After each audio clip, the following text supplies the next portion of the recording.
at different stages of your study, and probably thinking differently about your future.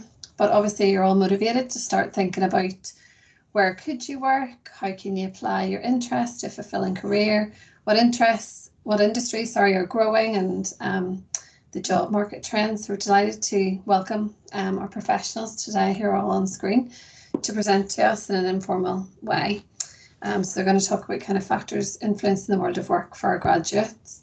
And today we're focusing on the public sector and not-for-profit sector.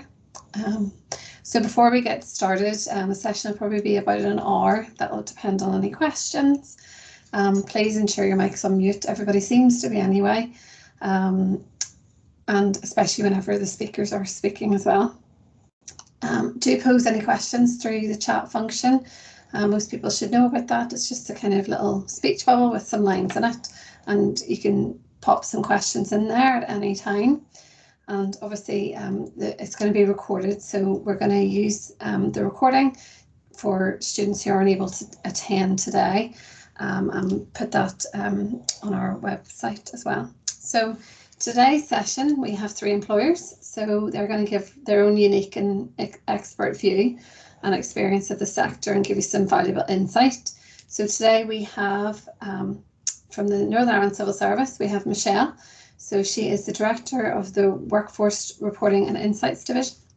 We have from Theatre and Dance NI, we have Niamh, who is their Executive Director. And from For Purpose, we have Rhonda, who is the head of the For Purpose graduate programme. And we are delighted to have you all here today, albeit virtually. The joys of COVID, we have to do these things, but it does help that, you know, we can record it and use it at different times. So just very briefly, before we start with our speakers, I just wanted to provide a very brief overview on the Northern Ireland public sector and the not-for-profit sector with some key statistics. So according to NISRA, the Northern Ireland public sector is made up of 28% and the private sector is made up of 72% of all jobs in September 2021. And the Northern Ireland public sector jobs as a proportion of the population was 11%. So in terms of the public sector, it does include the armed services, emergency services, local councils, and the Northern Ireland Civil Service, where Michelle is talking to us today. As one of the largest employers, the Northern Ireland Civil Service employs over 23,000 staff across a wide range of disciplines. Again, Michelle's going to talk to us a little bit about that today. And according to NICFA, we have approximately 4,836 voluntary and community sector organisations within Northern Ireland, with their main source of funding coming from central government, followed by general public funding through charitable giving. And this sector employs around 5% of the total of the Northern Ireland workforce. So the not-for-profit or third sector is a diverse and highly valuable contributor to our economy. And today our not-for-profit organisations are increasingly expected to deliver more while at the same time facing cuts. So some of those sectors include charity, education, housing and other government and not-for-profit organisations. So without taking away from our speakers today, we're just going to get started. So we're going to start with Michelle, who I've already introduced, but Michelle, if you want to unmute yourself, and if you have a presentation, you can obviously share that. Okay. Thank you very much, Victoria. No presentation from me today. And as you've quite rightly said, I'm here representing the Northern Ireland Civil Service, which is part of a very large public sector range of organisations in Northern Ireland. We do have at the minute over 23,000 employees, and obviously the main function of the civil service is there to support the Northern Ireland Assembly, the executives, the Northern Ireland Executive and the institutions of government. A large part of the work that we do is about implementing government policies, and probably slightly less visible is more about the services that we deliver to the public. We have 9 ministerial departments, and we also have 1 non-ministerial department. So there's 10 departments providing all the support for the executive, delivering the policies and the services. I'm not going to go into any detail in terms of the functions of each department, but I would encourage you to go and have a nosy through the Northern Ireland Direct website, which is where you can actually get signposted to individual departments, get a wee bit more information about the functions of government. But we're here today really to talk about what sorts of jobs or careers could you as an upcoming graduate have in the Northern Ireland Civil Service. And I thought it would be useful maybe just to talk about real daily live examples. So, you know, in your daily lives, what services do you use that are delivered by civil servants that maybe you're not really thinking about it? So did you ever talk to your careers officer when you were at secondary school? That's a civil servant. If you have a driving license, then you did your test with a civil servant, and a civil servant processed your application if you were successful for your driving license. Civil servants examine your car and do your MOT certificates. I'm sure we're all on virtual here because of the COVID pandemic, and I'm sure you've all had a COVID vaccine, and you'll all hopefully be familiar with the face of Professor Sir Michael McBride. You should have seen him on the TV or heard him on the radio. Michael is a civil servant. He works for the Department of Health, and his team of civil servants have been developing and are delivering the rollout of the COVID vaccine across Northern Ireland, and drawing on some of those many volunteers from the not-for-profit sector as we are in a contingency environment. Do you visit your local park? These are often maintained by civil servants working for the Forest Service. Maybe you're a member of the local library or you visit a museum. Whilst these are often what we would call arm's length bodies in the public sector, they are funded by civil service departments through the machinery of government. And there's somebody in a government department providing the governance and oversight function for these organisations. I could go on. If you've ever been to your local jobs and benefits office or claimed a benefit online, civil servants working in the Department for Communities administer social security benefits. And most recently, did you get your Spend Local card? Because if you did, that initiative was designed and implemented by civil servants working in the Department for Economy. Involve policymakers, procurement specialists, service delivery staff, and suppose that's just a brief snapshot of your daily lives and where you might be engaging with civil servants and maybe not realising it. So really the civil service has about every job you can think of. We have over 60 different occupations in the civil service, and of those then we have over 400 different job roles. We employ accountants, IT experts, procurement specialists, architects, lawyers, statisticians, economists, vets, engineers, and so on. I can't obviously not mention that the civil service is, of course, a huge policy and administrative machine serving the executive of Northern Ireland to develop and deliver the policy. So therefore, as well as a large number of professions professionals with qualifications and experience, we also employ a large number of people in policy administrative roles. And hopefully, if I tell you a bit about my career path in the civil service, I won't bore you too much, but it'll let you see my journey. Because like all of you, I was a university graduate. I actually studied at Ulster University, and I studied accounting and economics. And until I went round the usual career fairs or milk rounds, as they were called in my day, I had no idea what I wanted to do. All I knew was I didn't want to sit looking at a trial balance for the rest of my life, because I had my fill of it at university, but I still wanted to stay in the world of finance in some shape or fashion. So the milk round for me gave me the ideas and information about the public sector. And the public sector is much wider than civil service. So my career didn't actually start in the civil service. I went straight from university to a local borough council in Essex. I left Northern Ireland, got on a plane and went and did my accountancy training in local government. I qualified as an accountant back in early 90s. And my first qualified job brought me back to Northern Ireland into the education sector. I worked for one of the education boards as a management accountant, so no trial balances involved, you'd be pleased to hear. It was a very interesting job because it took me out and about round schools, because my management accountant role was to do with the centralised budget for schools in Northern Ireland. So I was able to go out and visit local schools, help them with their budget management. And in this first public sector qualified accountant role, I was given my first opportunity to enhance my qualifications, and I was provided with support to undertake my Masters in Business Administration at Jordanstown. So whilst I had to give up some of my time, I also was afforded some time, half a day a week off work, to go and undertake my MBA. I moved after a couple of years to a finance director role in the Causeway Further and Higher Education College in Coleraine. This was quite a challenging role, and sort of broadened my skills out of finance into the areas of procurement, consulting with trade unions. I was involved with payroll because I ran everything to do with the college's administration on the finance and corporate services side. I would say it was a far cry from the production of accounts and trial balances. I moved from there, still public sector. That gave me skills and experience to move into another public sector organisation, the Northern Ireland Housing Executive.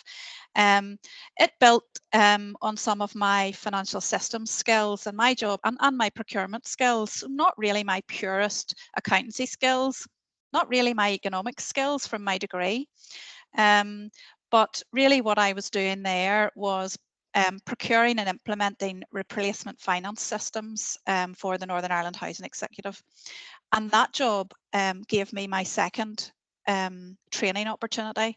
The Housing Executive supported me to undertake my Prince 2 project management qualification.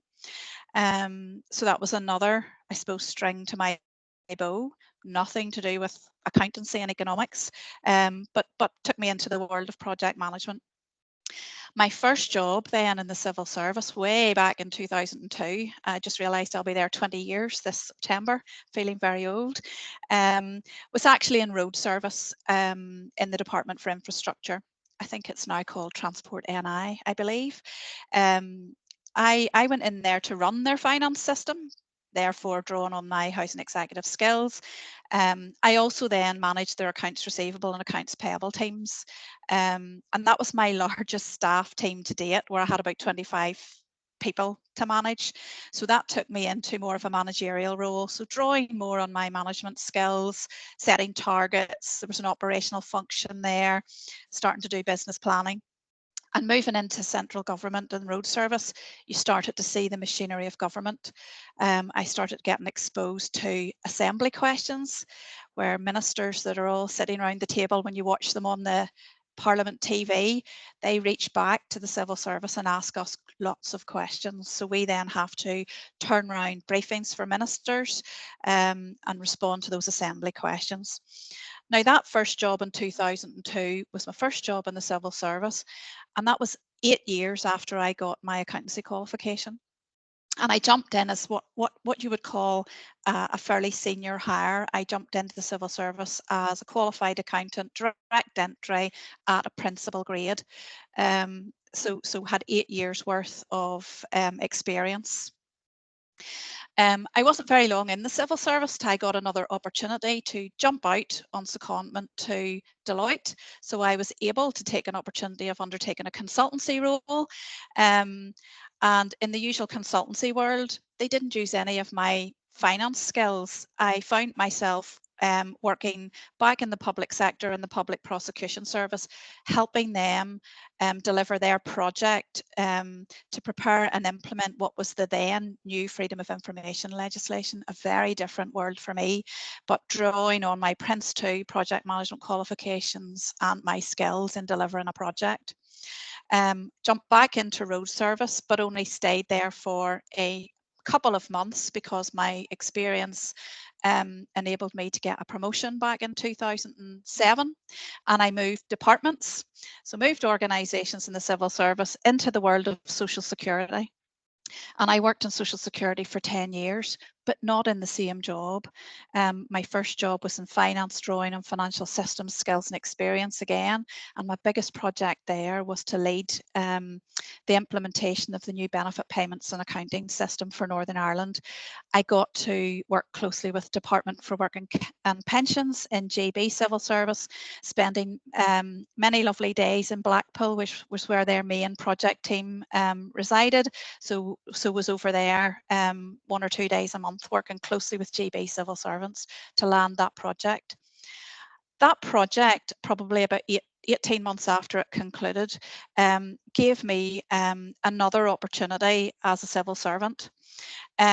We had a South African a visit from the South African Social Security Agency to hear how we delivered social security benefits in Northern Ireland, and they wanted us to go and meet their staff over in South Africa to talk to them about our experience of managing social security payments, managing aspects of social security.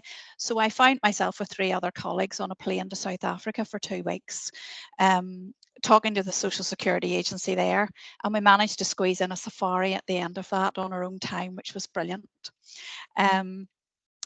This brought me into then a social security fraud, error and debt role, and really saw my first huge operational experience. I managed 140 staff who worked really hard to recover social security overpaid social security benefits. Huge operation. We had about 88,000 people in Northern Ireland who owed us money back in the form of money they shouldn't have had in the first place. And obviously our job was to balance the repayment schedule for those people who were often on the poverty line given their personal circumstances. I then jumped there into another project involving implementation of universal credit, the new benefit that you will all have heard about.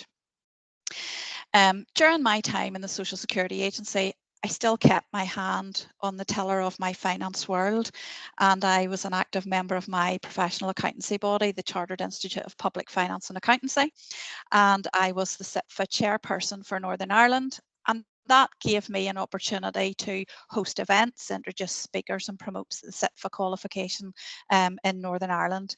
And the civil service supported me in doing that. So where I was hosting events, usually over lunchtime like this one, I was afforded time off work to do that and prepare for that, which again was recognised as giving me more strengths as a civil servant.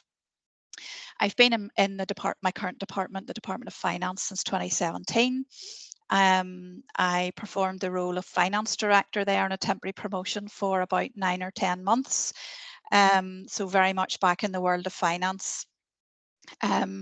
Really overseeing, as well as the finance division in that role, I was responsible for the private office, which is the Minister's office. I was responsible for all communications, freedom of information management, and so on. So again, that was broadening my experience in the world of the machinery of government. So in true civil service fashion, after a year in the finance division of the Department of Finance, I moved across to HR. And 2 years on, I'm still in HR. But I've secured another temporary promotion in HR, and I'm currently the Director of Workforce Planning and Recruitment. So my operational experience back in social security is really being used to the full as I'm examining recruitment plans, setting operational targets, and I have a team of about 120 who are delivering the full range of resourcing activities and workforce reporting and insights for the civil service. So still got a bit of numbers in there around looking at pay bill affordability and how many staff are there in the civil service and so on.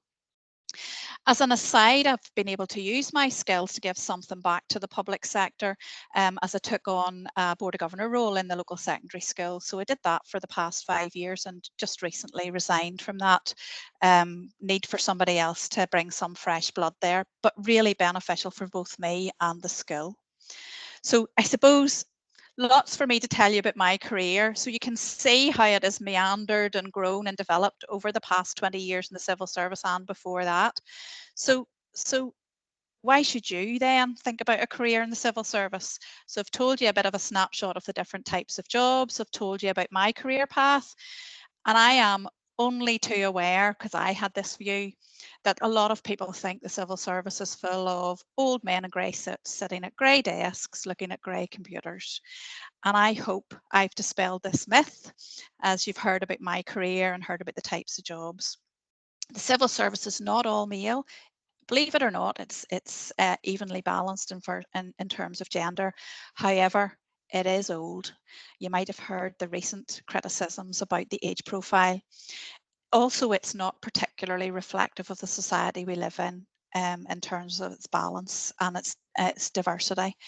And we're now taking active steps to expand the resourcing mix. So this is an opportune time for you to investigate a job in the civil service. Is it for you? What type of career do you want? And even if you don't know what sort of a career, and you jump into the civil service at one of the entry competitions, you would still have that opportunity and flexibility to, I suppose, grab opportunities to get new qualifications and develop and take ownership of a career path that you would want. And all the opportunities are there.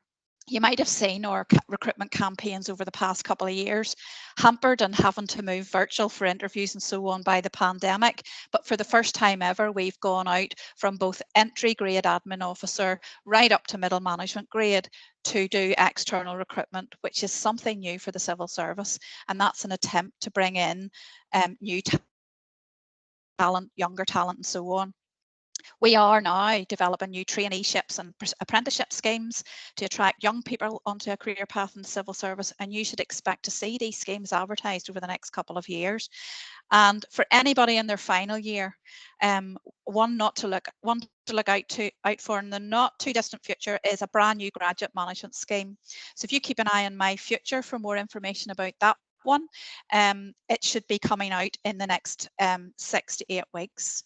I would say the best place to keep up to date with what jobs are on offer is our recruitment website, and on there you can sign up for a weekly job opportunities bulletin that will just arrive in your inbox every week, and you can have a nosy to see if there's, not only to broaden your knowledge of what jobs are available, but also to see if there's anything that timing wise suits you.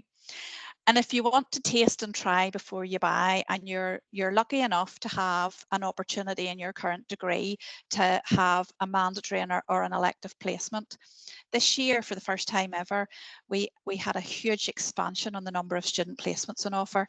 We have this year about 100 students on placement in the civil service in areas ranging from ICT to policy, architecture to law, communications to economics.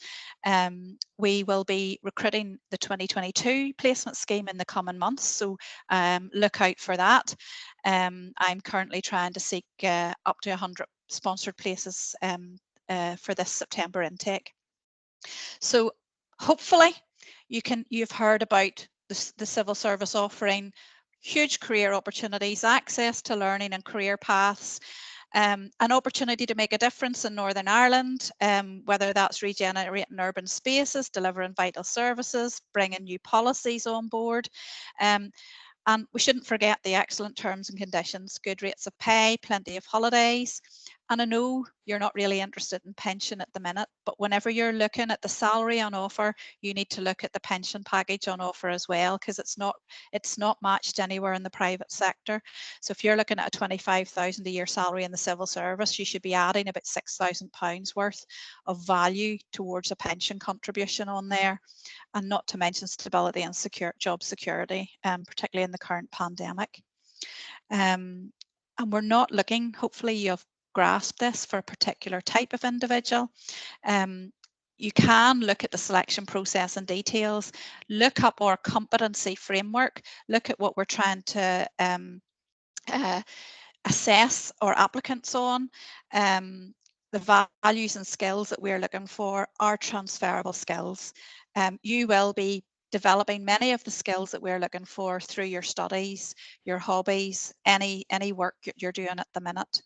And And I advise you in terms of, if it's my advice to my student self, I suppose, is that whenever you're thinking of applying for a job, the most important first step in the process is the application form. They can be daunting and they can appear complicated, but it is very important to give the time and attention to filling those in. We're not really interested in hearing about your degree in those forms. It'll be about you telling us what skills and experience you're bringing. I would encourage you strongly to draft and seek advice and input from others when you're submitting your form. That is the first point at which the panel will decide whether to move you to the next stage in the selection process. I also would say don't give up. Rarely does anybody, whether it be your first job or a promotion in your current organisation, rarely does anybody get the first job they apply for. Just take the learning from any job you apply for. Make sure you keep copies of your application forms, keep revisiting your CVs, and, you know, don't give up. Just keep applying.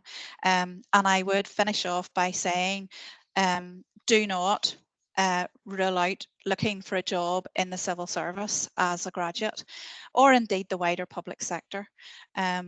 And I think that's all that I'm going to say. I think I've spoken for far too long, and I'm going to hand back to Victoria and pass over to some of my other colleagues who also work in the public sector to add their penny's worth into about their organisation. So thank you very much for your time. Thank you for that, Michelle. That was very comprehensive. It's very good to hear kind of the variety of the roles that you've had, because I think it's important to kind of see that the skills that you use in your degree can be used in different ways throughout your career. And obviously, it's good to hear that there's potentially recruitment for our students coming up, and definitely a good piece of advice. Read and read and read and read your application form. Get somebody to check over it for you, because you can kind of not potentially see maybe minor issues. So thank you very much for that. The next speaker we're going to bring is Neve, who is the Executive Director for Theatre and Dance NI. So Neve, you have a presentation, so hopefully that will work okay if you're happy to share your screen. Okay, thank you, Victoria, and thank you, Michelle. And hello, Rhonda, and hello, everybody. My name is Neve Flanagan, and I'm the Executive Director of an organisation called Theatre and Dance NI. We are a membership-based resource organisation for the theatre and dance sector. We are very new. During the pandemic, we managed to, with a 2-year space just prior to the pandemic, we merged two small resource organisations, and on the 24th of April 2020, with nerves and a lovely sunny day outside, the final paperwork was completed while we were still coming to terms with Zoom. Didn't even know how to do a digital signature, so you can imagine trying to get a merger done without digital signatures. Anyway, enough of that. We survived, but as you can imagine, given the industry that we work in, our lights went out on the 23rd of March, and some of them are still not back on. But I have to say, I'm really proud of our sector in the way that it responded to the pandemic. They went out in the back of vans to care homes. They created theatre and dance shows online. They got their digital skills up and running really quickly. So that's, some of you might be aware of that, but I have to say they responded incredibly, and I'm really, really proud to lead my organisation. So just a little bit about what we do. We are, as I said, a resource organisation. There's a considerable sector in Northern Ireland, and perhaps it's not valued to the extent that it should be. There in total in the creative industry sector overall, of which we're a major linchpin, there are 50,000 of a workforce. Probably in or around about 7%.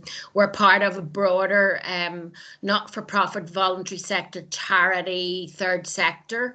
There are numerous jobs, and I'll go back to those when I share my slide shortly. So just in terms of my own trajectory, which like Michelle's rather circuitous, except mine has been around a number of different haunts. I started off, I did a public administration policy degree and in Manchester, and I suppose went in to, believe it or not, work in finance as a financial controller in the city and in London, because at that time it was the late 80s, and I wanted to go to London after Manchester, which was a brilliant city, happy Mondays time, hacienda, and great time to be in the city of Manchester. But London called, and I would say, being from Northern Ireland, we walked into jobs in the city.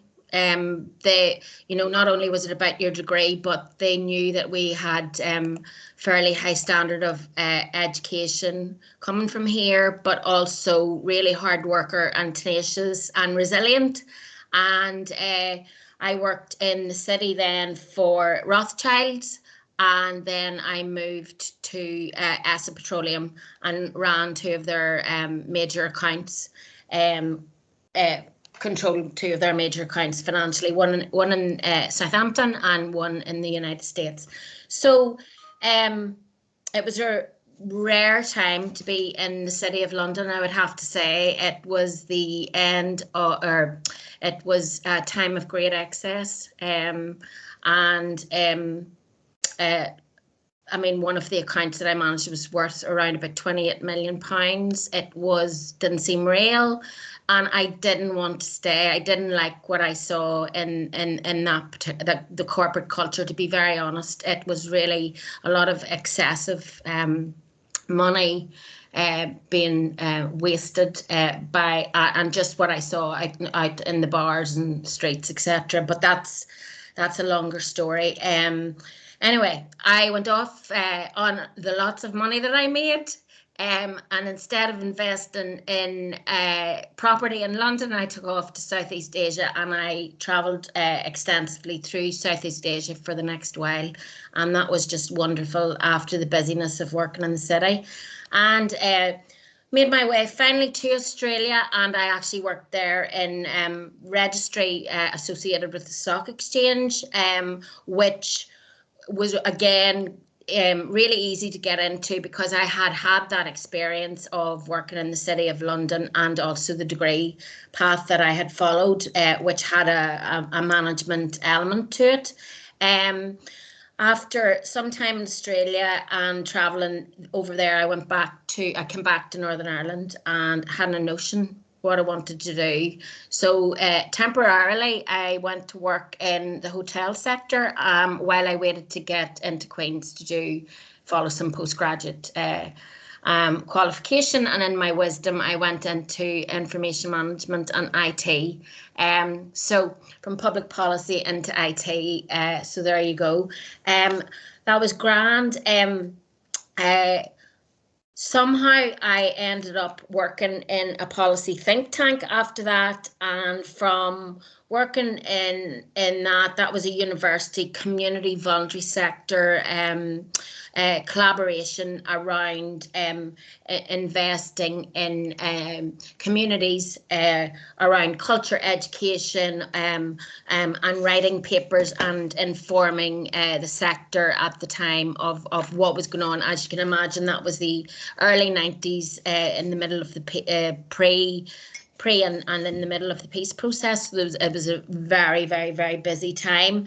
And from that, I went off to work in the festival sector. I became really interested during my time, 7 years in the policy think tank, around the contribution that culture and arts could make to promoting peace building in Northern Ireland and community cohesion. I saw it firsthand, and I became really interested again in the power of culture and the power of the arts, and particularly around, as I said, community building and also in regeneration. possibilities of the arts.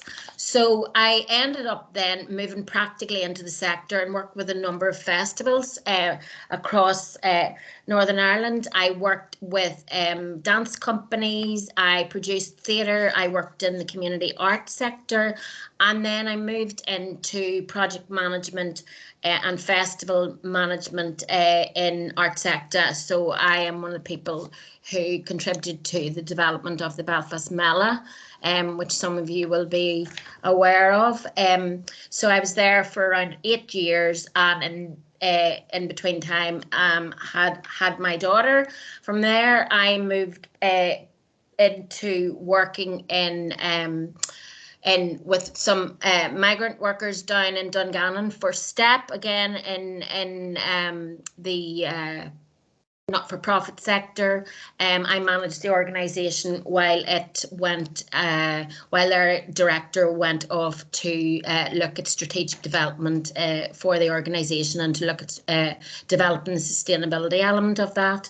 And from there, I came back into the arts again and became executive director of Theatre and Dance NI. So that's a very, in between times, the roles that I have had, I have programmed festivals. I have project managed them. I've developed them. I've developed community cohesion and peace building programs for organisations. And I've fundraised, etc., etc. So a number of different roles that our sector, given its you really have to have a broad skill set in this sector because organisations are small, and as we spoke about earlier, they are underfunded generally. So people have sometimes to do like a majority or a lot of roles. So as I said earlier, TDNI is resource organisation for the theatre and dance sector. Across the arts in Northern Ireland, there are around about 6,000 people employed. Now, that would be mainly organisations who are directly funded by the Arts Council of Northern Ireland. We deliver professional development and training programmes for the artistic community. So that's all manner of performing artists, from choreographers to dancers. We deliver training in technical skills. We deliver networking events, and we deliver conferences.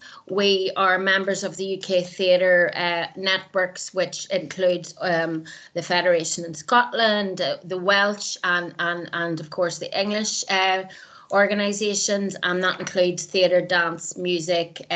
So it's sort of all of those people in the creative culture sector. We're members of the ITRM Performing Arts Network in Europe, and also, of course, we work very closely and regularly and continuously with both our colleagues, Theatre Forum and Dance Ireland in the Republic. So let me see, it's a very, very, very busy organisation. We've around about 260 members, and it has been a very, very, very, very, very tough last 2 years. I think I will come back to this later. We have lost, as a sector, around about a quarter of our workforce as a result of the pandemic, and that has been people who have gone back to skill in other areas, maybe to take up a teaching degree, or they've just left the sector completely because of how the pandemic has affected our sector. As I said, the lights went out and some of them are not back on. So we're just starting to recover, and one of the things that we had to do during the pandemic was we had to move very swiftly into a major advocacy and lobbying role.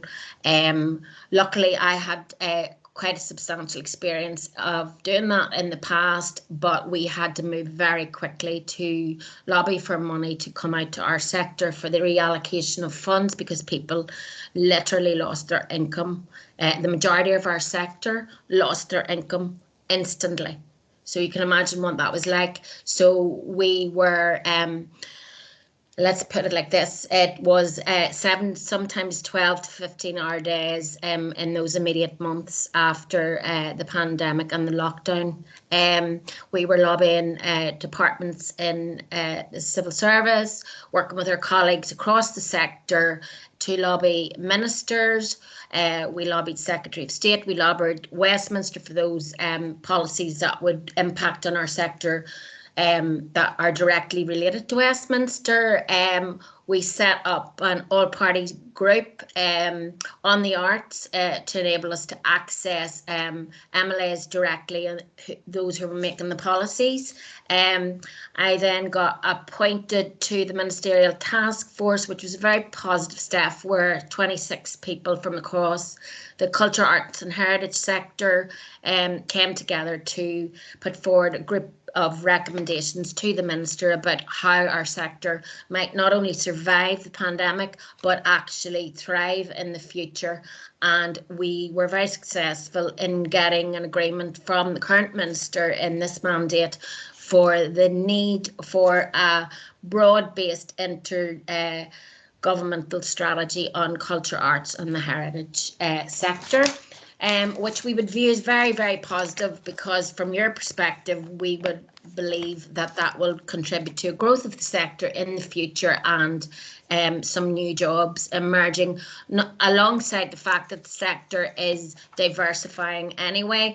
Most people do not have a particular job unless you are, for example, a writer, but writers will be directors and producers at the same time. And I'm just going to share a slide very quickly with you to show you the type of jobs that are in our sector. Let me see.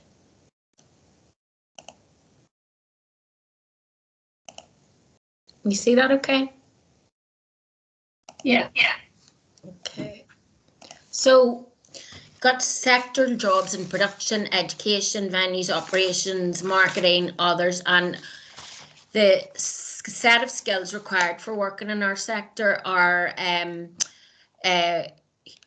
there's just so many jobs that you can do. There's wardrobe supervisors, costume designers, set designers, lighting designers, which obviously are the backstage jobs associated with productions, but those jobs also are there in film and other parts of the industry, the broader industry. There's jobs in education, researchers, facilitators.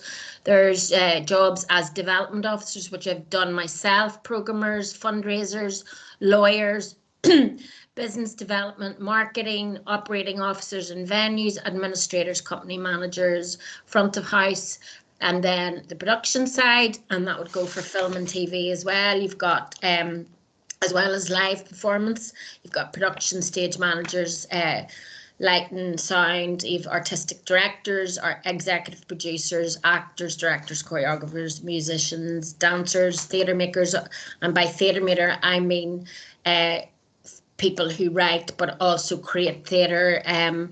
That's not written theatre, and then of course you have dance as well. So I'll just leave that up for a while and talk on through, and if any of you have any questions. Nate, there's just one question from Yanting. So they've asked, how have you held events under the pandemic for care homes, or have you? Well, yes, we have. I think we had something like 39 events as an organisation ourselves last year. Most of those were held virtually because they were networking or, presentation advocacy events where we would be working to introduce the sector to a minister or a secretary of state, or present at an all-party group, or researching how the pandemic was impacting. So that element of it was easy for us. Our organisations, our production companies, produced work digitally. They filmed the work. So one very innovative organisation, Replay Theatre Company,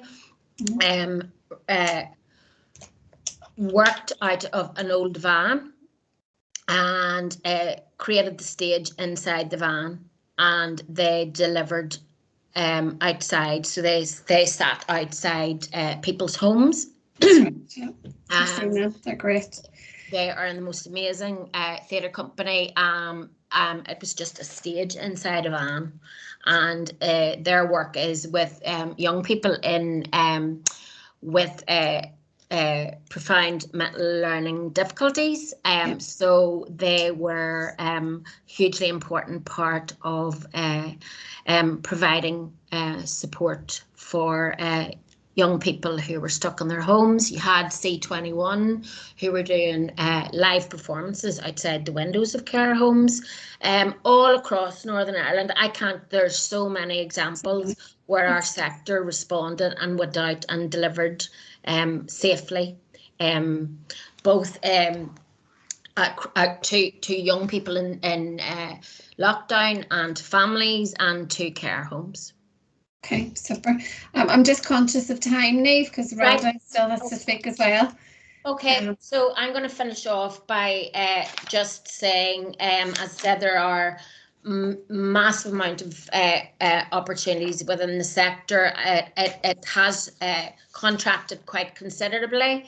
I would just say that if there's anything that you want to ask about working in the arts sector, I could speak knowledgeably about theatre and dance, but we're open to any. I can give you my email, or Victoria can pass on my email. If you want to, I can respond to some of the other questions in the discussion and debate. Okay. We'll have a couple of questions, but I'm just going to wait until Rhonda spoke, because they're kind of mainly based to all speakers, if that's all right. Yeah. Thank you.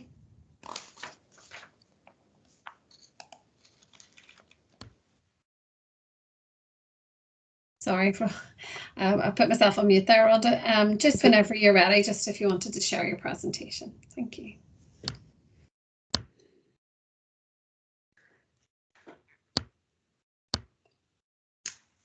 How are we doing? Can we see that? Are we okay? Yes, you're grand. Thanks. Okay, good afternoon. Thank you very much, Victoria, for asking me along today. I'm just going to talk to you a little bit about the For Purpose graduate programme. You know, what we do, we work with the non-profit sector. So really what the sector is, and also the kind of nature of jobs that are there, but also what I have learned working in that area that would benefit maybe a graduate who is thinking about going to apply for a role. So the non-profit sector careers are maybe not so evident. There are Darren Ryan, who is the head of, he's the vice president and director in Ireland of the Ireland Funds, which is a large philanthropic organisation, spoke at a webinar recently, and he said that his career in the sector was down to luck, serendipity and chance. And he argued very strongly that it shouldn't be that the kind of best and brightest in the country are encouraged to go into the corporate area, into big business, and that the non-profit sector should be kind of at the back of the queue for graduate talent, that there are very good jobs there are good opportunities, there are very interesting roles. When he wanted to leave, when he left college, he wanted to have a job that had a social purpose, had made a social impact, and it wasn't easy to navigate that path. The non-profit sector I'm using broadly as a term. It encompasses everything from, you know, charities, social enterprises, housing organisations, sports, arts, community. So that it's a wide list of organisations, and they vary from very tiny to much larger organisations. And as you've heard our other speakers say, there's a huge variety of roles within them. But this idea of luck, serendipity and chance kind of resonated with me, because my entire career has been down to those particular things. But I think it's about when you have a bit of luck, maybe taking that bit of chance. So when I did I had a very choppy, changey start to college. I couldn't settle in a degree. I eventually did business because it seemed like a sensible thing to do. And then when I left, everybody was going into insurance and banking, and my every cell recoiled at the possibility. So I went off, and I was in Dublin past the Shelburne Hotel, and they were doing live walk-in interviews for teachers. So I went in and found myself with a job teaching English in Madrid. Went there for a couple of years on and off. Came back home purely just to kind of repack my bags to go to America, because I had gotten a visa in the lottery. When I went there, I was absolutely skillless. I had been in Madrid for a couple of years, partying largely and just enjoying life there, enjoying being away in a fabulous city. But when I went to Boston, I went for a job in a college, and the guy took me on. He admitted afterwards, purely because he liked my accent, and he liked the fact that I had shown some kind of initiative and going off and doing something like going to a country where I didn't speak the language and whatever else. So that huge bit of luck started my career in. I went from there. From Boston, I came back to UCD and got a job there working in adult education. And that role there was extremely varied. I worked in lifelong learning, worked with community groups, worked with the charity sector, worked in community engagement, did a lot of work on European projects. So it was completely varied role.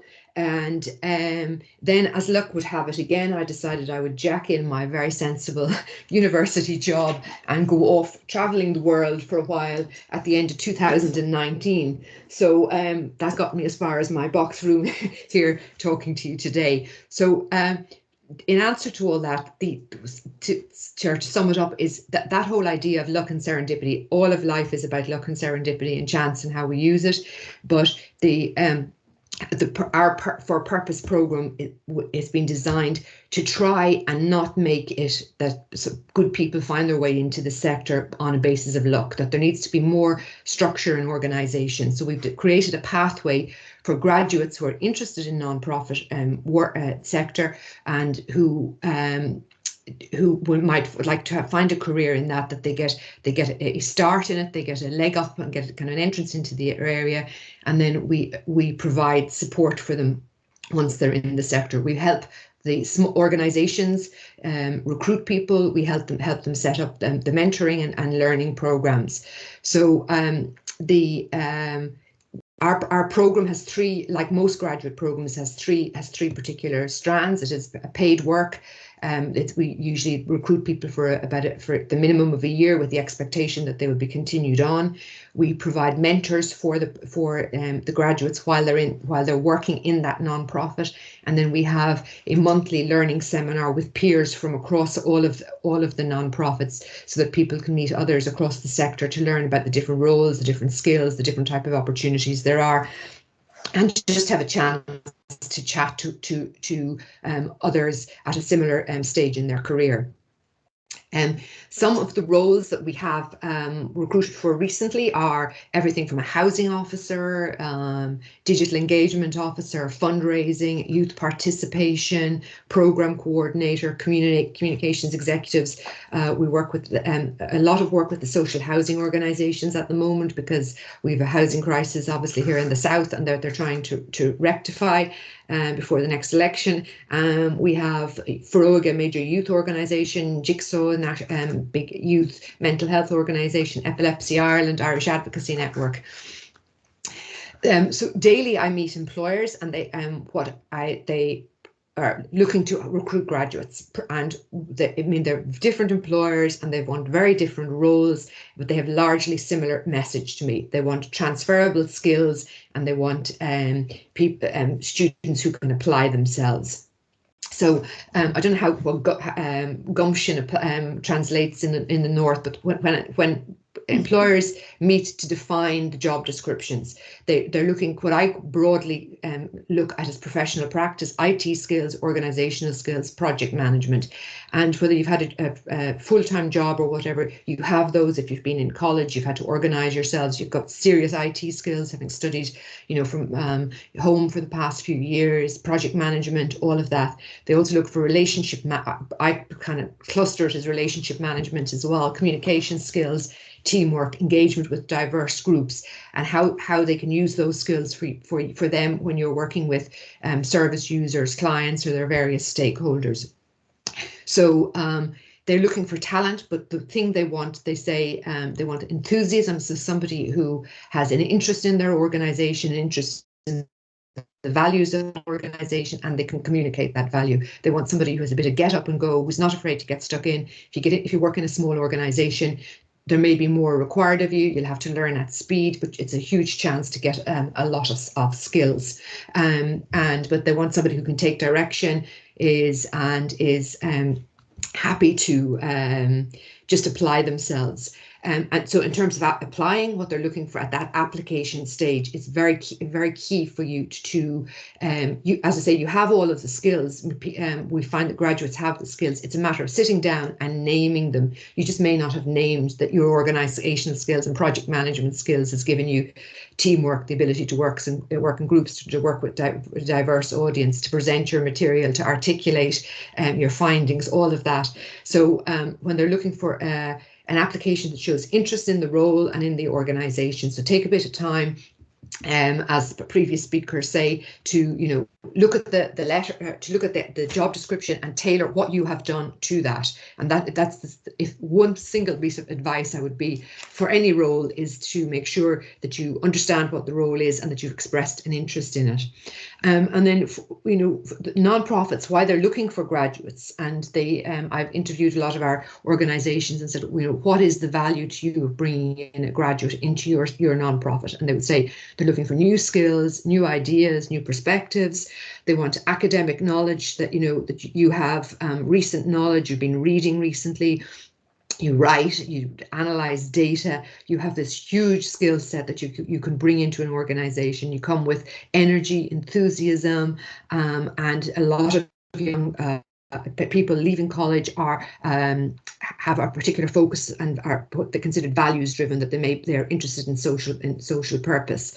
And our graduates would say that they are interested that what they get from participating in our program is kind of a professional mindset, so that they get a foot in the door and they learn about communications, they gain confidence, and they have capability. It enhances their capability. So that's my details there. And that's it. Thank Sorry, you. quick whistle stop tour through there, Victoria. I know. I hope that's okay.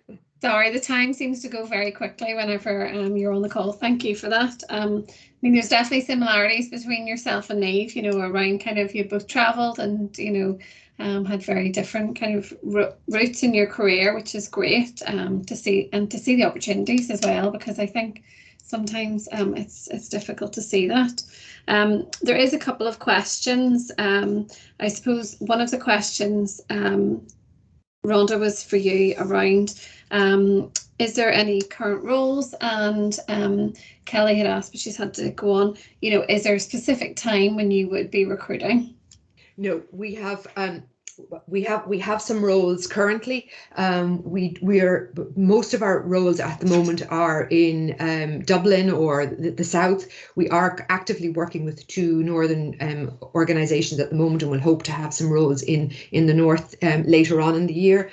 We work on a basis as we advertise the jobs as they come in. I think there's a misunderstanding, or not a general sense, that graduate programs start either in September or January, and people come in groups, and but ours is a rolling admission, and we advertise consistently. We advertise on the For Purpose website, and we advertise on Grad Ireland, which is a sister platform here in the north, and it's the same thing. We also put our ads up on Queen's if there. Yeah, that's super. Neve, in terms of, is there opportunities within theatre, dance, NI as well? Yes, Victoria, hopefully we'll be able, working with yourselves in the next while, to advertise those. But as you know, we are particularly interested in graduates who are interested in learning about policy and public affairs, and then obviously in marketing and communications. So we would hope to have some internships. Just very quickly, we've had very successful engagement with Queen's. Yeah. Really successful. So to give you a very brief, one of our graduates, Rachel, is who, and I think this is hugely important too. If you are interested in working in our sector, get involved on a volunteer basis with your amateur dramatics or whatever, because the skills that you will learn there are completely transferable.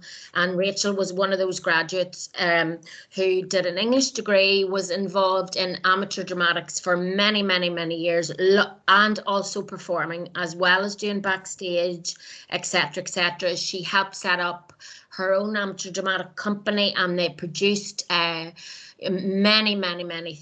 theatre pieces and musicals, etc., and were very successful in doing that without any government funding. So she learned fundraising skills, sponsorship, business skills, all of those. She came into us and we could have given her anything to do. She then went from, and I mean that, she was incredible. She went from working on fundraising to putting promotions up on the website to developing an easing. She project managed, just an enormous obvious example of where voluntary skills are directly related to and transferable into the workplace. She is now a producer in the BBC in London. So she went from an English degree into the Aim High programme with NI Screen, where she was producing excellent content for production companies in the film sector in Northern Ireland, through to now a permanent job with the BBC in London. So it's some trajectory. We've also had Molly, Arts Culture Management, who's now our development officer. We've got you in China, who works for communications and marketing outlet in China. Chloe's gone to another intern from Queen's has gone to PwC. We have had Ben, who is decided to go back to his first love and has just finished performing down in the Millennium Forum's pantomime. So, you know, but also equally had been a teacher, but his first love is performing. So he's now hoping to go back to London to work on performance. But he has those backroom skills. Yeah. Of you know, business skills, and he's volunteered, and he's marketing skills. So I would say, if you want to work in the industry, just do and take part in as many professional development programs that you can. Super, thank you. That answers but I'll put the question out to the other panel members. You know, what advice would you give to new graduates with limited experience? So Niamh, I think you've covered that, you know, within the kind of arts sector. Michelle, start with you. I suppose for me, I think you don't go in and look at the job opportunities with a closed mind. I think Rhonda hit it spot on, that there is an element of luck, but sometimes I find, particularly in the civil service, current culture and way of describing a job can make it sound uninteresting, if I'm honest. And I think you just need to be aware. For example, I'm running 2 campaigns that was launched by the Finance Minister last June to recruit 500 EOs. Now, they would have been higher level attracting graduates back in my day, as they would have said, where you'd went to Stranmillis and done all your entry psychometric testing. And the people coming in there, I mean, we have, I think I have about 150 starting this month. So we're well on our way, and we started probably a couple of hundred before Christmas, but they were described and advertised as executive officer, team leader, first line manager jobs in the civil service. Very difficult to get the message across in a very short candidate information booklet about the breadth of jobs. But those executive officers that are coming in, They'll be coming in to work in HR, to work in social security, to maybe work in the courts, running a court. They could be landing into a procurement team.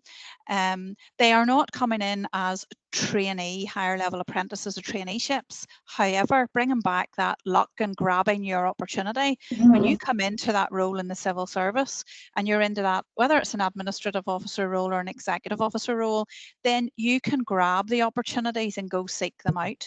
You need to be proactive, and your challenge is to get the job in the first place. You may get an executive officer job, for example. We might get an executive officer new entrant into the HR department, and they may not like that job role, but the internal mobility and the opportunities are there. And just to pick up on the what about limited experience, I think you need the drafting of your experience. You have experience and you have the skills. Just because you haven't had a job doesn't mean that you don't have communication skills, the ability to work in a team. You're probably doing projects as part of your degree. You will be writing papers as part of your degree. And I think that's why I'm saying to you is whenever you're looking at the job, if you're interested in a job in any of the public sector organisations you've heard about today and beyond, when you're preparing that application, do it in Word document. Share it with people who, you know, like me or any of your friends who've been through it, who can give you that advice. I'll give you an anecdote. My son has just started about a year ago in HMRC, and his experience in communication was about his Saturday job as the train driver in Carnfunnock Country Park. Now, I'm only using that by way of an example. Straight out of school, did his A-levels, didn't go to university. But I had to explain to him to think about outside the box and what your skills are. If you play for a team, if you're the captain of a team. So I think it's about thinking of those transferable skills that you've gained in your education journey. If you have not had to take on a part-time job, which of course then will give you skills as well. So it's just use all your creativity to fill in that application form and draw on anybody that you can to get you to that first hurdle. That's great. Thank you very much. Rhonda, do you have anything else to add to that? No, I would kind of reiterate that. I would say to somebody, if there's a job ad that you like, or even before you get to that point, to go away, make yourself a nice cup of tea or a cup of coffee and mind map what you do and name your skills, because you have them in abundance, you just don't know them. So it's acknowledging them. Go, okay, if you do a teamwork in college, what's that? It's communications, it's presentation, it is prioritizing. There's all of those skills that are in there, and they can be written up. If you have, as Niamh mentioned, the whole extracurricular stuff, I mean, if you're going for a non-profit organization, if you've been volunteering, clubs, societies, any kind of leadership capacity there. What we're seeing employers looking very keenly on is people who've been involved in retail and hospitality, particularly during the pandemic and COVID, because if you have managed a till with the whole mask situation and you've been trying to do that, you've learned a whole shed load of skills there. So don't dismiss them. I mean, and you from that, if you're a key holder maybe in a shop, there's responsibility. There's all kinds of stuff that you can take from that. So it's, as Michelle said, you just need to think out and say, that's what I did. People dismiss those kind of roles far too quickly, and they've actually taken a huge amount from them. And they show that you have the gumption. They show that you've gone and you've applied yourself. And also that ties into the ability to manage yourself, manage an environment, manage a work thing, and multitask if you're in college and you're working, or you're in a club or a society. Yeah, that's super. Thank you very much. We have a question from Michelle. From Zonglin, if I would like to work in the public services or sector, are there any nationality restrictions on work? It's maybe something you need to take offline, I'm not sure. Yes, I would have to look in to give the exact response to that. So obviously, you have to have the right to work in the UK to be able to work in the Northern Ireland Civil Service. So there will be some nationality limitations there. Thank you. And then Karen's just put in a brief reminder for our students that, you know, we have careers consultants who support our students with their CVs, applications and preparation. So what Niamh, Rhonda and Michelle have all talked about, you know, our careers consultants can support our students with that, and they can book appointments with them as well. So hopefully if they're Niamh, you hopefully will have internship opportunities coming up. Rhonda, there'll be graduate roles hopefully, and Michelle potentially placement and graduate roles. So hopefully we have some great opportunities for our students coming from yourselves. Thank you so much. Sorry, Victoria, can I just pop in there just to say to that last question, I do think the nationality rules were all set out in detail in the recruitment website that I referred the students to earlier, so that will give the full detail or any of the specifics that particular student was thinking around. That is super. Thank you very much. We'll have a look at that. Victoria, might I just say something as well? Most people who work in the performing arts and sort of creative sectors, networking is hugely important. So I would say to the students, get rid of the imposter syndrome. Go along, get involved in networks, sign up. A lot of them are free. We're very happy for any student to get in touch with us. We do one-to-one surgeries if you have particular questions, 15 minutes at a time on Wednesday or Thursday morning. But go along. If you see a conference, email somebody and say, would it be okay if I came along? Even better, if you can say, oh, I can help out with, you know, something at that particular conference, you know, and we can see if we can facilitate that. Don't be afraid, and you're not being cheeky. No, it's, you know, you're absolutely right. You know, even if it's just volunteering, Niamh, you know, because there's some skills that you're going to develop that if you are sitting, you know, at a placement interview or a graduate interview, you know, you can use those examples, which is really important. They don't need to always be paid examples. Absolutely. And you get access, you know, to internet, you know, say if we've done, you know, various international conferences or whatever with amazing speakers from, you know, across the world, and just ask. You know, it's not a problem at all to come along, and even better, as I said, if you help out, but you get to sit in and listen in, you know, so there's learning. There is, absolutely. Well, thank you so much. You know, Niamh, Rhonda and Michelle, it's been absolutely incredible hearing you and to hear all of your very varied careers and the travel and different opportunities. You know, I think, you know, for me, you know, I found it really interesting, and I know the students will have as well. And it just gives them some food for thought for their longer term career plans. And as I said, you know, this is recorded, so the students will be able to dip in after the event to potentially pick up on some of the things that have been talked about, and hopefully they'll be able to see some of your opportunities coming up in the next number of months. So thank you again so much. Thank you, Victoria. Thank you. I appreciate it. Good luck, everybody. Good luck, everybody. Bye. Thank you. Bye-bye. Take care now. Bye-bye.